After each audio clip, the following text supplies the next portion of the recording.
Okay, सो आज के session को स्टार्ट करते हैं। तो इस चीज़ को मैं दोबारा आपको बता देता हूँ। किसी भी टैग को कॉल कराना है तो आप डायरेक्ट टैग लिख सकते हैं। क्लास को कॉल कराना है तो आप डॉट फिर उसकी क्लास का नाम जो कि आपने एट्रीब्यूट में दिया है HTML में, और अगर किसी आईडी को कॉल कराना है तो हैशटैग, दैन फिर आप उसकी जो आईडी आपने दी है बैक इनटू द HTML वो वहाँ से आप कॉल करेंगे। चौथा जो हमने यहाँ लिखा है वो है स्टैटिक। अब मसलन मेरे पास एक बॉडी है, मेरे पास जैसे कि हेडर है, मेन हेडर की क्लास है। मैं चाहता हूँ मेन हेडर के अंदर जितने भी एलिमेंट आ रहे हैं ये सारे, इन सबको मैं एक को नहीं, मैं सबको असाइन करूँ। तो मैं क्या कर सकता हूँ, मैं पहले क्लास कॉल कराता हूँ। क्लास के बाद मैं कहता हूँ कि जो जितने भी एक एलिमेंट हैं हेडर के अंदर वो सारे के ऊपर CSS अप्लाई हो जाए। तो अब क्या होगी, सारे पे अप्लाई हो जाएगी।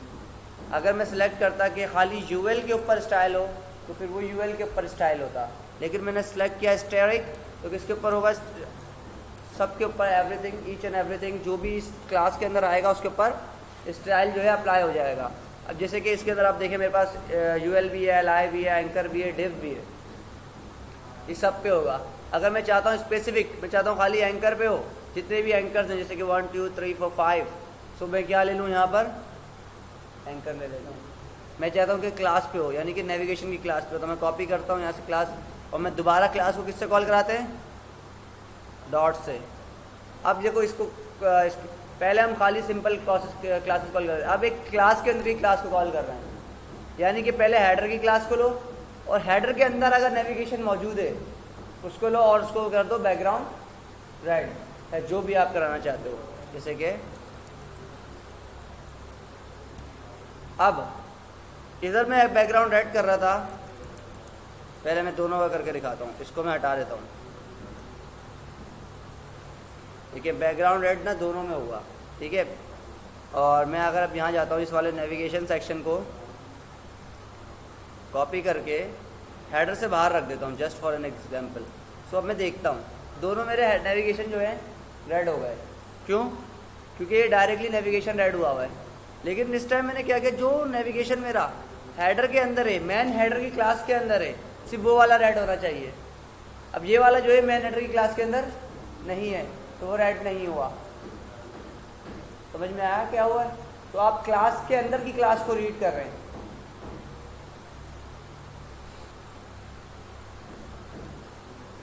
इस कोड को मैं रिमूव कर देता हूँ एंड इसको भी रिमूव कर देते हैं।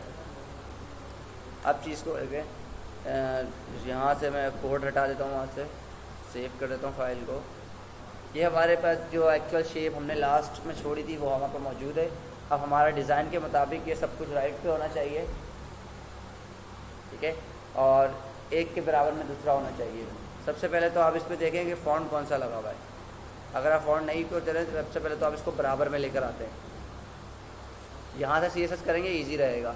अब देखिए मैंने नेविगेशन ली, नेविगेशन के आगे मेरे पास नेविगेशन के बाद UL का टैग है, दिख रहा है UL का टैग आप लोगों को? नेविगेशन के बिल्कुल नीचे यहाँ पर UL का टैग है। फिर UL का टैग है, मैंने नेविगेशन के अंदर जो UL का टैग है ना उसको करते हैं डिस्प्ले इनलाइन ब्लॉक कर दें, और लिस्ट स्टाइल जो है ना इसका नन कर दें। तो लिस्ट स्टाइल जो डॉट बुलेट पॉइंट आ रहे थे ना ऊपर से वो हट गए। और क्या कहते हैं, दूसरी चीज़ क्या है, उसके ऊपर कोई स्पेसिंग आ रही है तो हम इसका मार्जिन जो है वो कर देंगे 0, और पैडिंग जो है वो भी क्या कर देंगे 0। तो ये दोनों चीज़ें हमारे पास 0 हो गई इस टाइम। UL की मार्जिन स्टिल नहीं हुआ तो हम इसको सॉरी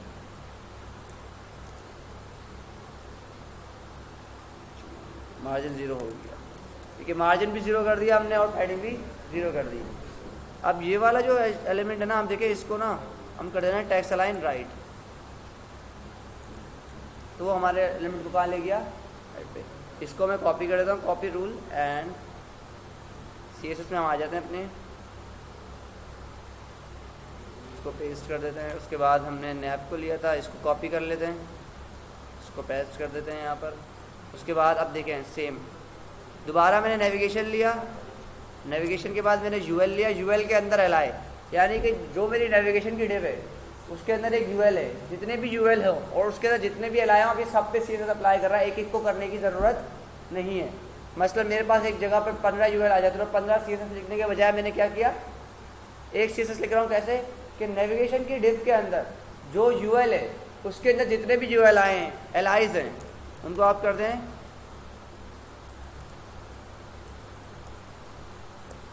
इनलाइन ब्लॉक, ऊपर देखें बराबर आ गए सारे एक दूसरे के।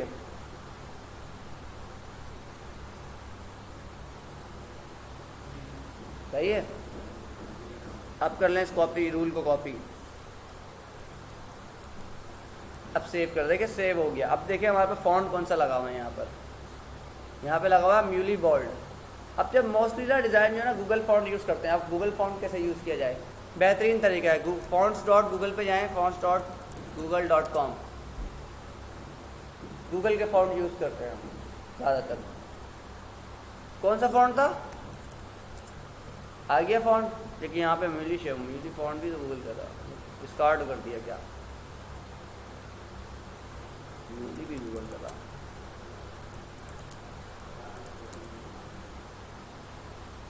ओके, एडोब का फॉन्ट है, लेकिन अभी हम गूगल फॉन्ट को सीख लेते हैं, हम फॉन्ट चेंज करते हैं। लेकिन जब आप डिज़ाइन करेंगे कोई भी वेबसाइट तो आपको उसी के हिसाब से फॉन्ट रखना होगा, लाइक जो डिज़ाइन में मौजूद होता है। लेकिन अभी हम क्या सीख रहे हैं, अभी हम सीख रहे हैं कि किस तरीके से हम गूगल फॉन्ट को लगा सकते हैं। सो बेहतरीन तरीके, सबसे पहले क्या, आपने ये इंग्लिश फॉन्ट उठा लिया, आपने क्लिक किया, ये नए पेज पे खुल गया। आपने क्या करना है, देखिए ये फॉन्ट पूरा खुल जाएगा ना, ये आपको प्रॉपर बताएगा कि इसके बाद कितनी फॉन्ट फैमिली मौजूद है। एक्स्ट्रा लाइट, रेगुलर 400, मीडियम भी है और सेमी बोल्ड भी है, बोल्ड भी है। आप क्या करें, बोल्ड ले लें,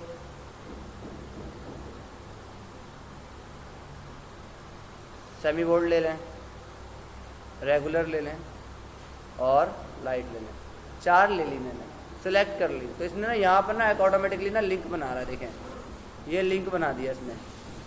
मैंने इस लिंक को क्या कर लिया, कॉपी करने के बाद इसको मैं कहाँ जाके डालूंगा, HTML में, हेडर में अपनी स्टाइल शीट से ऊपर, कॉपी एंड पेस्ट। इसने साथ साथ हमें बताया है कि किस तरीके से आप ये वाला रूल जो है आप CSS पे अप्लाई करोगे तो आपकी जो फॉन्ट फैमिली है वो रीड हो जाएगी। तो मैं इसको कॉपी कर लेता हूँ और मैं क्या करता हूँ, मैं li पे डाल देता हूँ, जस्ट फॉर एग्जांपल कि टेस्ट करने के लिए lis पे डाल देते हैं। देखिए फॉन्ट चेंज हुआ हमारा, हो गया फॉन्ट। अगर हमारी वेबसाइट में एक ही फॉन्ट लगा हुआ है तो बेहतरीन तरीका ये कि बॉडी को फॉन्ट असाइन कर दे ताकि वो खुद ही फॉन्ट सब जगह आ जाए।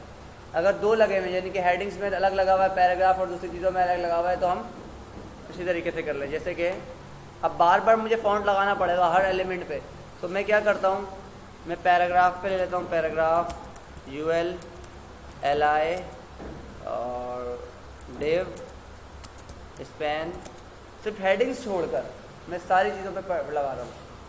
मैंने यह किया एंकर और इस पर मैंने लगा दिया, एंकर हटा देते हैं, फॉन्ट। अब हमारे को जब हेडिंग्स पे फॉन्ट चेंज करना होगा हम फॉन्ट चेंज कर लेंगे। सही है, फॉन्ट आ गया। अब जितने भी पैराग्राफ UL आए हम बनाते जाएंगे, ऑटोमेटिकली फॉन्ट रीड होता जाएगा। अब नेक्स्ट चीज़ पे चलते हैं। फॉन्ट का साइज़ 18 पिक्सल है। कलर जो है इसके अंदर कलर ले लेते हैं, यहाँ से ये कॉपी कर लिया मैंने कलर। अब हम देखते हैं दोनों के दरमियान स्पेस कितना है।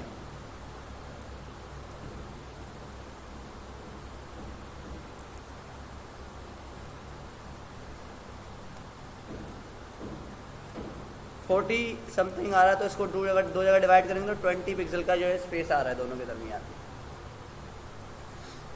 सेम तरीका, नेविगेशन की डिव ले ली, UL के LIs और LI का एंकर। कलर क्या था, ये कॉपी किया था कलर। उसके बाद जो अंडरलाइन आ रही है ना, इसको कहते हैं टेक्स्ट डेकोरेशन, इसको हम क्या कर देंगे, नन। ऊपर से देखें अंडरलाइन रिमूव हो गई। सही है। फॉन्ट साइज़ क्या था हमारे पास, 18 पिक्सल, 18 पिक्सल फॉन्ट साइज़ कर दिया।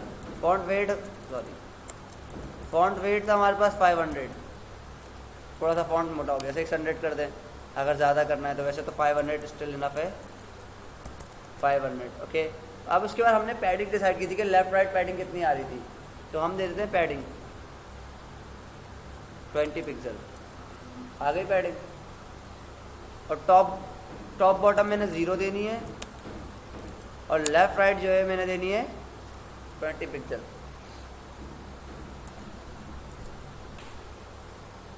ठीक है,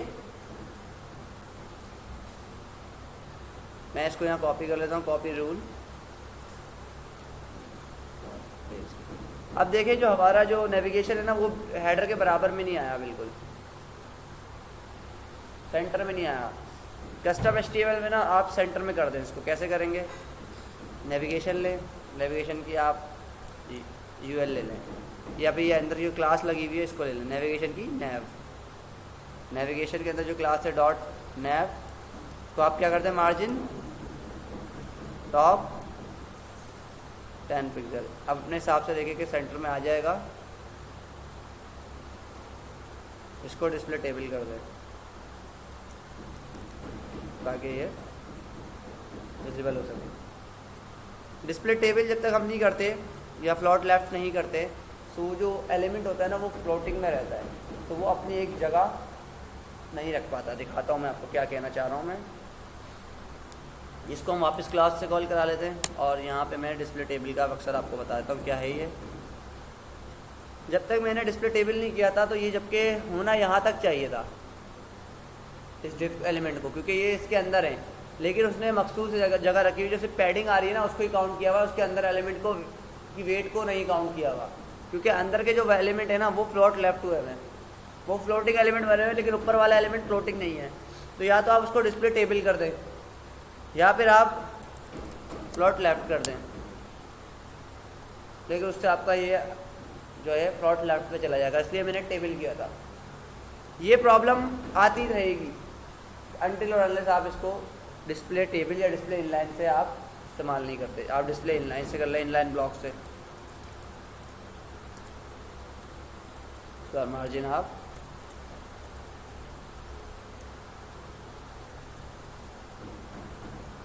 टेबल से ही आपका जो मामला है वो हल हो रहा है। ठीक है, अब ये मसला हल कैसे होगा, जब आप बूटस्ट्रैप में जाएंगे ना, हाँ ये ऑटोमेटिक ईजी हो जाएगा, क्योंकि हम वहाँ पे डिस्प्ले क्या कहते हैं फ्लोट लेफ्ट को यूज़ नहीं करते, यहाँ पे ज़्यादा करते हैं, क्योंकि अभी हम बगैर बूटस्ट्रैप के बना रहे हैं। जी लाइन्स तो मैं देखना चाह रहा हूँ तो आ रही है ना, वो इसलिए आ रही है क्योंकि मैंने मार्जिन यहाँ पे नीचे वाला दे दिया ना, तो उसने ऊपर वाले को, ये एरर है ना, अब वो ऊपर वाले को काटता हुआ आ गया, नीचे वाले को अप्लाई कर दिया। तो मैंने पहले ही बताया था कि जो चीज़ सबसे नीचे होगी वही चीज़ CSS रीड करेगा, अदरवाइज ऊपर वाले को ओवरराइट करता चला जाएगा। ये मैंने डिस्प्ले टेबल कर दिया, नैव को मैंने कॉपी कर लिया इसके रूल को, और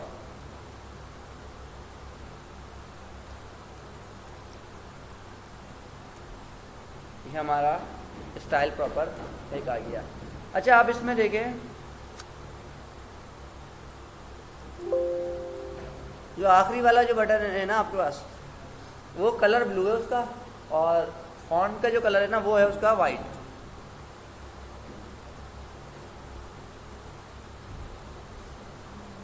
तो आप इसको आखिरी वाले अलाय को क्लास देते हैं, जब तक आपके हैंड में क्लास हेडर BTN, यानी जो हेडर है ना उसका बटन है ये, सही आपने क्लास दी थी। अब तक आप सारे एलाइज को कॉल कर रहे थे, अगर मैं एलाइज को के एंकर को कॉल कराऊंगा ना, जैसे कि मैं बैकग्राउंड रेड देता हूँ तो सब पे आएगा, क्यों, क्योंकि मैंने एंकर से कॉल किया हुआ है।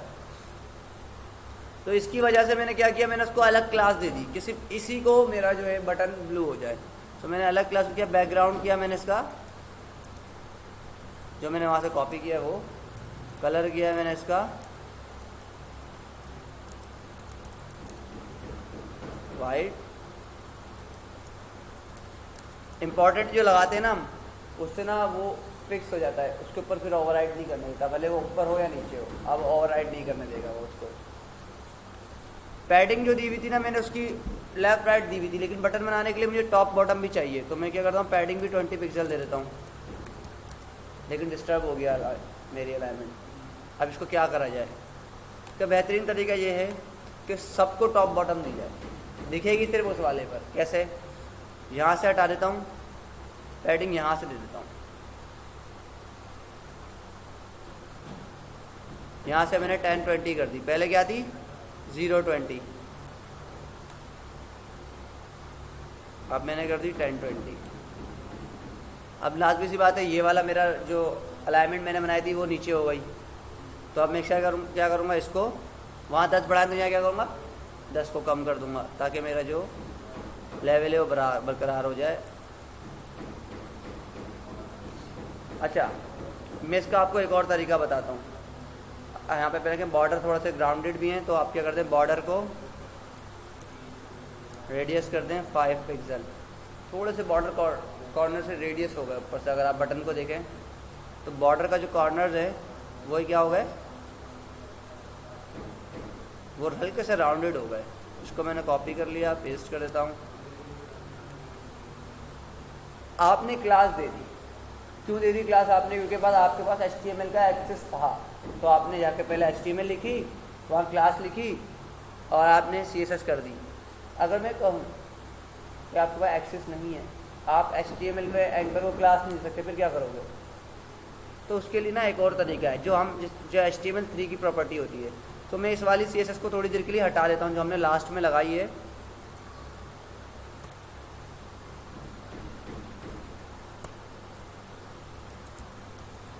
तो ये देखिए, ये हमारे पास सेम आ गया। अब मैं HTML की क्लास नहीं दे सकता कुछ, मैं क्लास ही हटाता हूँ, उसको छोड़ देता हूँ।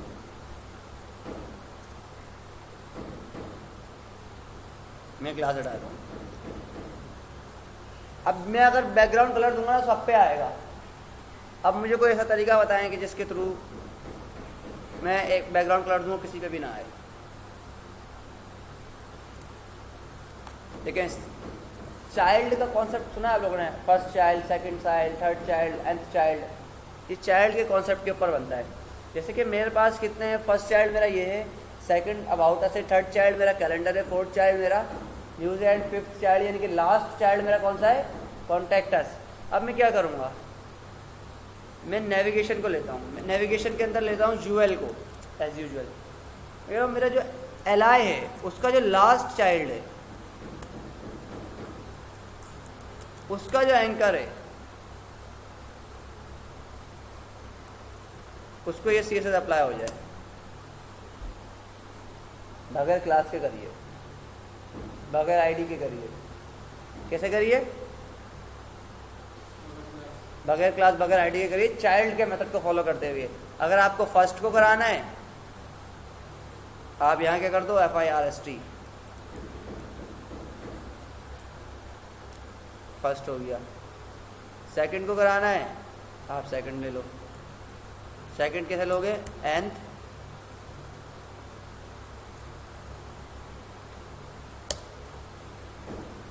चाइल्ड, इसके अंदर नंबर डालते हो आप, जोन सब।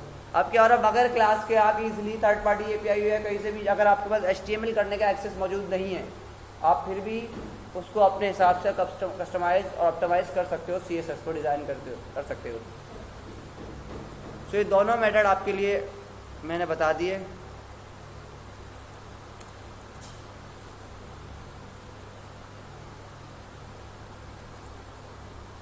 लास्ट चाइल्ड, इसको कॉपी कर लेते हैं रूल को, और इसको इसके नीचे दोनों ऑन कर देता हूँ मैं, आपको जो लगे वो इस्तेमाल करें आप। यहाँ तक हो गया हमारा। व्हाट इज़ नेक्स्ट, नेक्स्ट क्या है हमारे पास, नेक्स्ट जो है हीरो एरिया है। हीरो एरिया कैसे बनाएंगे, हीरो एरिया यहाँ बनाएंगे बैकग्राउंड के थ्रू, बैकग्राउंड इमेज के थ्रू, क्योंकि हमारे को यहाँ कंटेंट भी लगाना है, कंटेंट का एक बॉक्स भी लगाना है। तो क्या करते हैं, सबसे पहले एक सेक्शन लेते हैं,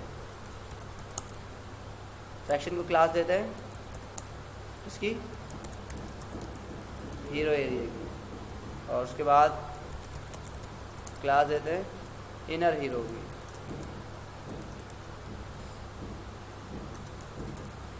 सही है। इसके अंदर हमारे पास क्या लगेगी, डिव लगेगी, जिसका हमारा कंटेंट है। तो उसको हम क्लास देते हैं हीरो कंटेंट।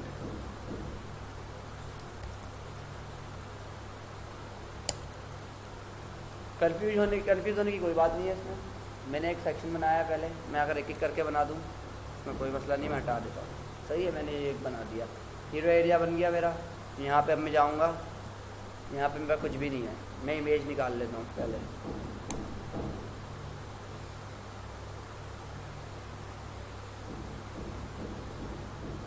ये मेरी इमेज, ऑल्ट प्रेस करके मैंने इसको किया,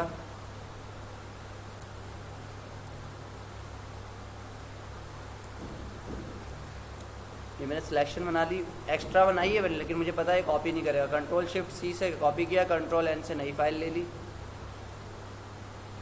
थोड़ा टाइम लग रहा है। न्यू फाइल इसमें कॉपी कर ली मैंने, इसको यहाँ पे लाके पेस्ट कर दिया। एग्जैक्ट एरिया जो मेरा विजिबल था वो कॉपी हो गया। कंट्रोल अल्टर शिफ्ट एस आप प्रेस करेंगे, अगेन मैं बता देता हूँ, तो आप यहाँ से जेपीजी इमेज सेव कर लें, क्योंकि आपको ट्रांसपेरेंट नहीं चाहिए इस टाइम। तो जेपीजी से थोड़ी क्वालिटी, थोड़ी फाइल का वेट जो है वो हल्का हो जाएगा। मैं सेव करा देता हूँ, उसको कह देता हूँ हीरो, और मैं इस फाइल को अब यूज़ में मेरे लिए किसी काम की दी है, मैं इसको बंद कर देता हूँ और वापस अपनी पीएसडी फाइल के अंदर चल देता हूँ। ऑल्ट को बटन को मैं दोबारा प्रेस करके रखूँगा, ऑल्ट प्रेस करूँगा और आई पे क्लिक करूँगा, तो सारी लेयर्स जो हैं वो आ जाएंगी। अब क्या हुआ, मैंने सेक्शन बनाया, अब मैं सेक्शन से क्या करता हूँ, सेक्शन का मेरा ये क्लास मौजूद है, मैंने सेक्शन दिया। मैंने क्या किया, मेरे को यहाँ पे लगानी है क्या चीज़, बैकग्राउंड इमेज। बैकग्राउंड इमेज कैसे लगाऊँ, बैकग्राउंड इमेज लगाने का पहले आप लगाएंगे यूआरएल, यूआरएल के अंदर आप बताएंगे इमेज, फोल्डर में गया इमेजेस, इमेजेस का मेरा फोल्डर है और पहले एसेट का फोल्डर है, तो और इमेज का नाम है हीरो। पहले कौन सा फोल्डर है, एसेट्स, इमेजेस, उसके बाद क्या है, हीरो और जेपीजी। ठीक है, अब फाइल को लोड करते हैं। हो सकता है इस वजह से नज़र नहीं आ रही है क्योंकि ऊपर टॉप बॉटम कोई पैडिंग नहीं है। तो हम अपने इसमें चलते हैं मैन रैपर में, और ये रहा हमारा हीरो एरिया, इमेज ये रही हमारे पास। CSS आना शुरू हो गई, देखिए ये रही CSS आ गई। अब मैं इसको थोड़ा सा ना पैडिंग दे देता हूँ, हीरो एरिया की पैडिंग टॉप से दे देता हूँ 150 पिक्सल और बॉटम से दे देता हूँ 150 पिक्सल। अब देखिए मेरा हीरो एरिया ना जगह पे आ गया, डिस्प्ले टेबल विड्थ कर देता हूँ इसकी 100%, क्योंकि मेरा 100% का एरिया, सॉरी 100% नहीं लगाया मैंने, 100% हो गया। ठीक है, लेकिन आपकी इमेज शो नहीं हुई, जबकि इमेज ये लगी हुई। अगर मैं बैकग्राउंड कलर लगाता हूँ ना तो देखिए शो हो जाएगा। इमेज क्यों शो नहीं हुई मुझे बताएं, इमेज लोड नहीं हो रही। चले आप मुझे एरर बताएं क्यों नहीं हो रहा। मैं इस इमेज को क्लिक करता हूँ,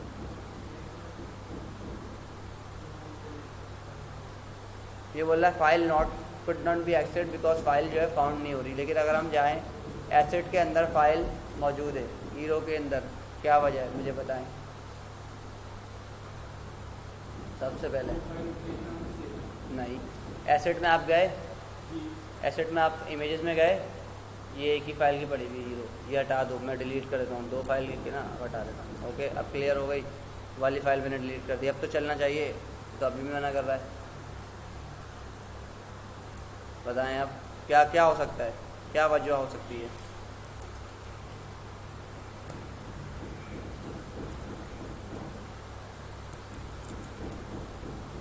कलर तो उठा रहा है लेकिन इमेज नहीं उठा रहा।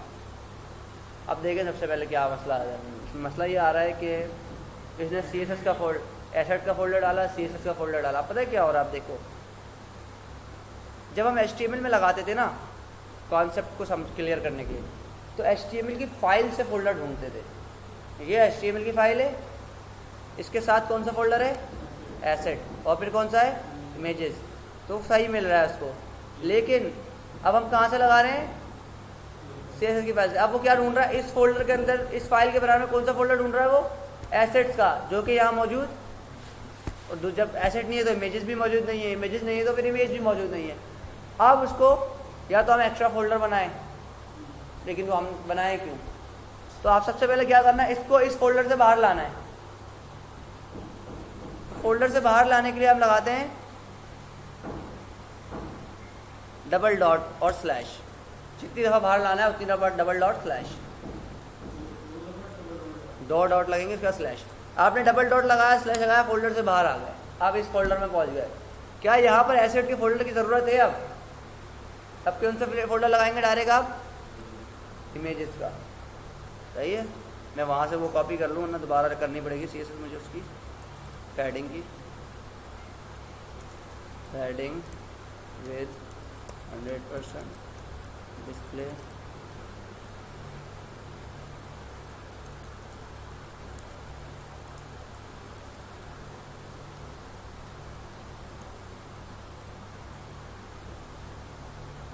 आ गई इमेज, इमेज आ गई।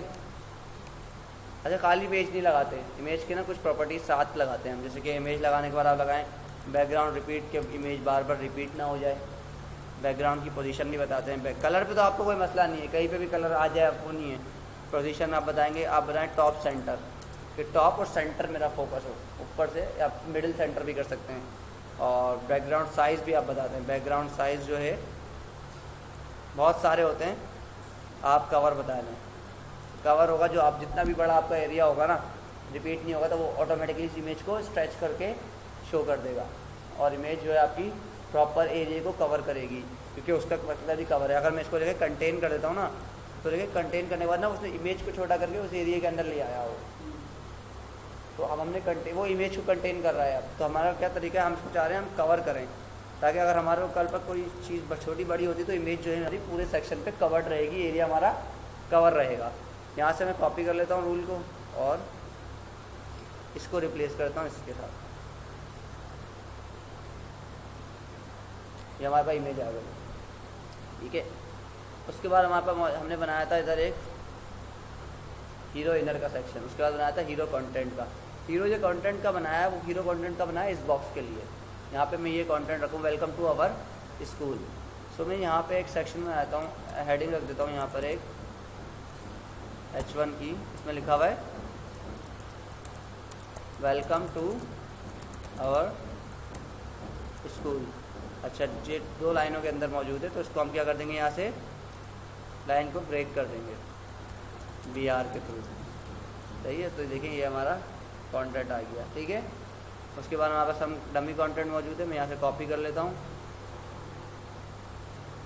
और उसके बाद मैं क्या लगा देता हूँ, H1 के बाद पैराग्राफ लगा देता हूँ। पैराग्राफ ओपन, पैराग्राफ क्लोज, और उसके बाद एंकर है हमारा, एंकर हैरिफ। लिंक मौजूद नहीं है तो हैश लगाएंगे और इसको क्लोज करके क्लोज कर देंगे। इसके अंदर क्या लिखा हुआ है, इसमें लिखा हुआ है लर्न मोर। सो आप यहाँ पे लिख लेंगे LEARNMORE, लर्न मोर। तो ये आपके क्या हो गए, दोनों सारे टैग्स बन गए। अब आप एक चीज़ को नोट करें, ये बनते इस कोने में चले गए, क्यों? क्योंकि हमने इसकी मैक्स विथ सेट नहीं की। अब देखें कैसे सेट करते हैं। इसी वजह से मैंने हीरो इनर हीरो लगाया था, ताकि मैं इसको मैक्स विथ दे सकूँ। मैक्स विथ में दे दूँ 1170 पिक्सल, पैडिंग दे दूँ 15, 0 टॉप बॉटम 0 और लेफ्ट राइट 15 पिक्सल। मार्जिन कर दूँ मैं इसका 0 ऑटो। देखिए ऑटोमेटिकली इसकी सीध में आ गया। अब ये आ गया, नहीं आया? अब मेरे पास की, अब मैं इसको यहाँ से कॉपी कर लेता हूँ, कॉपी रूल, तो मैं यहाँ पेस्ट कर देता हूँ। अब ये वाला जो एरिया है ना, अब ये भी जगह पूरा 100% पे जा रहा है, हमें 100% पे नहीं चाहिए, ये हमारा कुछ सर्टन 50% विथ के ऊपर चाहिए। तो अब मैं क्या करूँगा, विथ दूँगा कितनी, 50%। सही है, 50% अगर ज़्यादा हो रही है थोड़ा कम कर देते हैं, 40% मैं उसकी विथ कर देता हूँ। पैडिंग दे देता हूँ मैं इसको 10 पिक्सल, ये पैडिंग आना शुरू हो गई। अब मैं कलर दे देता हूँ ताकि आप लोगों को समझ में आ जाए। बैकग्राउंड कलर दे दें, कलर आप कोई सा भी दे दें। सही है, अभी फ़िलहाल मैंने वाइट दे दिया, तो आपको नज़र आना शुरू हो जाएगा। और इसकी मैंने पैडिंग दे दी कितनी, 40 पिक्सल। और मैं बॉर्डर कर देता हूँ, इसका रेडियस कितना कर देता हूँ, 10 पिक्सल कर देता हूँ। थोड़ा सा बॉर्डर जो आप देखें कॉर्नर से हो गए ग्राउंडेड हो गए कॉर्नर इसके एग्जैक्टली। तो अब ये हमारा सेक्शन बन गया, उस तरीके से बनता जा रहा है। अब हमारी जो ओपेसिटी है ना, वो बैकग्राउंड कलर की कम है, तो हम इसमें लगाएंगे RGBA कलर, RGB लगाएंगे। तो RGB लगाने के लिए आप करेंगे 255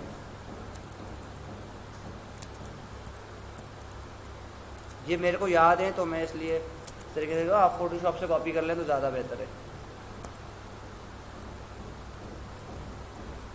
सही है, आप लोग फोटोशॉप से कॉपी करें, मेरे को याद है तो इसलिए अभी देखो याद भी है तो ग्रे लगा दिया मैंने ना, वो वाइट लगाना था, लगा दिया वाइट। सबसे आसान तरीका यही है, आप कलर में जाएं और यहाँ से ओपेसिटी कम कर दें। मैंने 9 ओपेसिटी रखी हुई है, कलर मैंने रखना है कौन सा है, सिलेक्ट करके वाइट कलर रखना है मैंने। ये आप फोटोशॉप से लेकर आ जाएं, ये कलर आ गया आपके सामने, सेक्शन वैसे ही बन गया जैसा बना हुआ था। क्या करूँगा, यहाँ से मैं कॉपी रूल करूँगा और कॉपी रूल करने के बाद इसको यहाँ में पेस्ट कर देता हूँ और यहाँ पे मेरे पास आ गया। अब मेरे पास नेक्स्ट क्या है, अब मैं ना क्या करता हूँ, फ़ॉन्ट चेंज करता हूँ। इस बार हम ना दूसरा फ़ॉन्ट लगाते हैं हेडिंग्स के लिए। तो अब क्या करते हैं, मैं सारी फैमिलीज रिमूव कर देता हूँ। या फिर अगर मैं एक ही लिंक बनाना चाहता हूँ तो एक लिंक भी बन जाता है, या आप रिमूव करके 2 लिंक बना लें। तो हमने कौन कौन सी सिलेक्ट की थी, लाइट की थी, रेगुलर की थी, मीडियम, सेमी बोल्ड और बोल्ड। ये तो हमारी हो गई म्यूलिश की। म्यूलिश के बाद हम जाएंगे, हम एक और फैमिली ले लेते हैं, इसका हम नाम देखते हैं मॉन्सराट।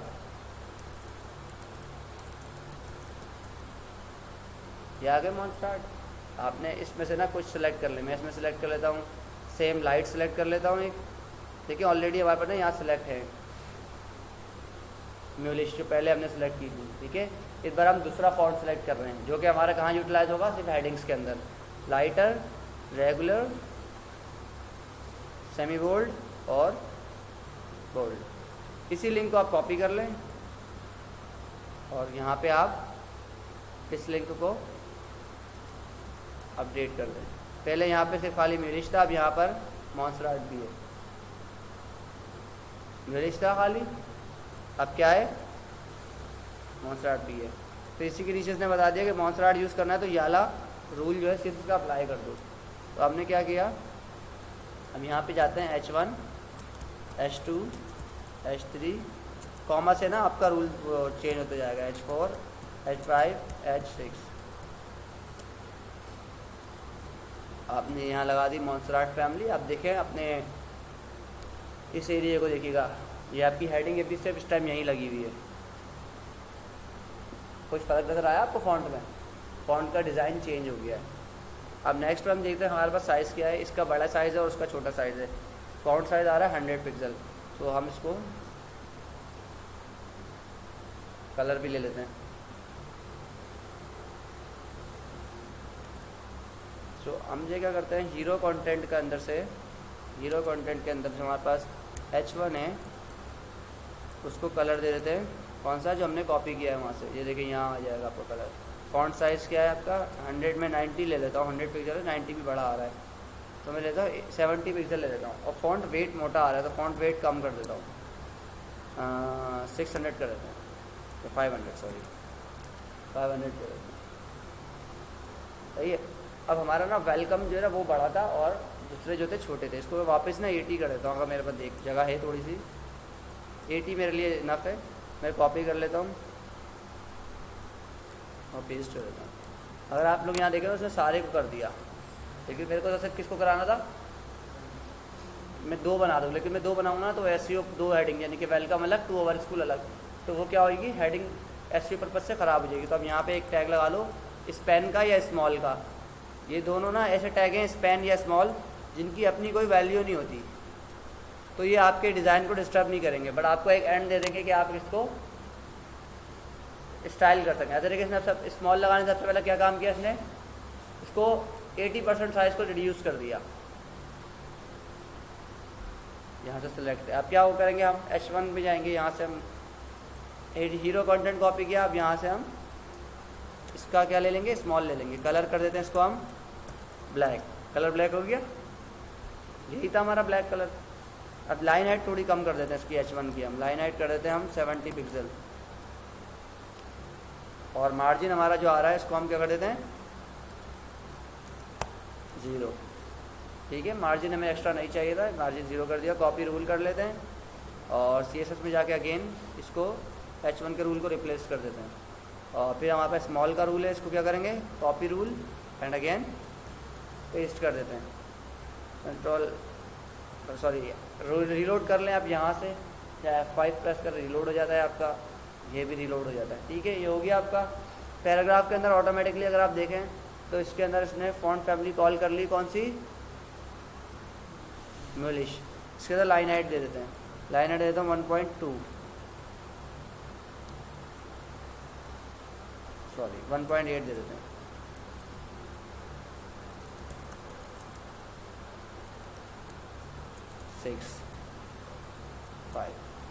लाइन हाइट दे दी। अब मेरे को नहीं लगता कि हमारे को कोई चीज़ फॉन्ट पैराग्राफ में करने की ज़रूरत है, क्योंकि हमने पैराग्राफ कहाँ सेट किया था, हमने जो पैराग्राफ को ऊपर सेट किया था वो उसी के हिसाब से चल रहा है। अगर कोई चीज़ नज़र आए कि हाँ यार सेट करना है, कलर चेंज है, ब्लैक कलर है, रेड कलर है, ग्रीन कलर है, वो हम फिर वहाँ से कर देंगे। अब हमारे पास क्या है, हमारे पास है बटन, हीरो का बटन, सॉरी हीरो कंटेंट का बटन। इसको कर देते हैं। हीरो कंटेंट के बटन को कैसे करेंगे, सबसे पहले सेम चीज़, सेम प्रोसेस, हीरो कंटेंट की डिफ ले ली, डिफ के बाद एंकर ले लिया। क्लास देना चाहो आप क्लास दे दो, एंकर से ले लो। बैकग्राउंड कलर, बैकग्राउंड डायरेक्ट भी दे सकते हो आप, बैकग्राउंड कलर।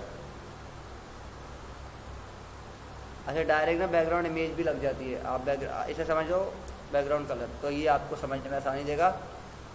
पैडिंग 10 पिक्सल आ गई, लेकिन मैं टॉप बॉटम 10 देना चाहता हूँ, लेफ्ट राइट देना चाहता हूँ 20 पिक्सल। टॉप बॉटम कम आई है, लेफ्ट राइट ज़्यादा आई है। कलर कौन सा था मेरा, टेक्स्ट डेकोरेशन मेरी थी नहीं थी, और डिस्प्ले मेरा टेबल था।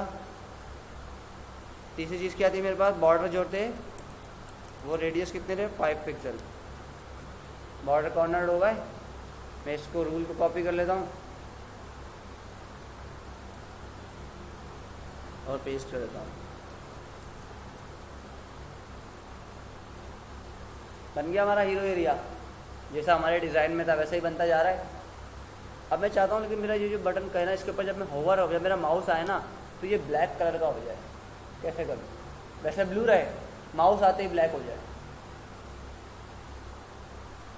इसके लिए आप लेंगे, कॉपी करेंगे सेम एलिमेंट को। इसके लिए एक प्रॉपर्टी यूज होती है एच ओवर, जिसे आप कहते हैं होवर।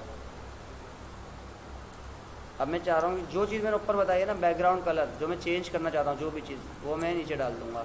जिससे कि मैं चाहता हूँ कि मेरा बैकग्राउंड कलर क्या हो जाए, ब्लैक हो जाए। सिर्फ इसी के ऊपर होगा तो ये देखो ब्लैक हो रहा है, हटा दूंगा तो वापस एक्चुअल कलर में चला जाएगा। जो भी चीज़ अब आप होवर के अंदर आप वो एलिमेंट स्टाइल रखेंगे जो आप चेंज करना चाहते हैं। मैं फ़ॉन्ट साइज़ बढ़ाना चाहता हूँ तो मेरा फ़ॉन्ट साइज़ 15 था, मैं यहाँ 18 दे देता हूँ तो 3 पिक्सल फ़ॉन्ट बढ़ जाएगा। मैं हाइड कराना चाहता हूँ तो हाइड हो जाएगा। मैं बाउंस कराना चाहता हूँ मार्जिन, ऊपर मार्जिन 0 कर दूँगा ऊपर से तो ऊपर को चला जाएगा, नीचे आ जाएगा। तो ये जो आपके ऊपर है, होवर को आप किस तरीके से यूटिलाइज़ करोगे। ठीक है, आज तक के लेक्चर में इसको इतना ही रखते हैं। इंशाल्लाह नेक्स्ट वीडियो में इसको कवर करेंगे।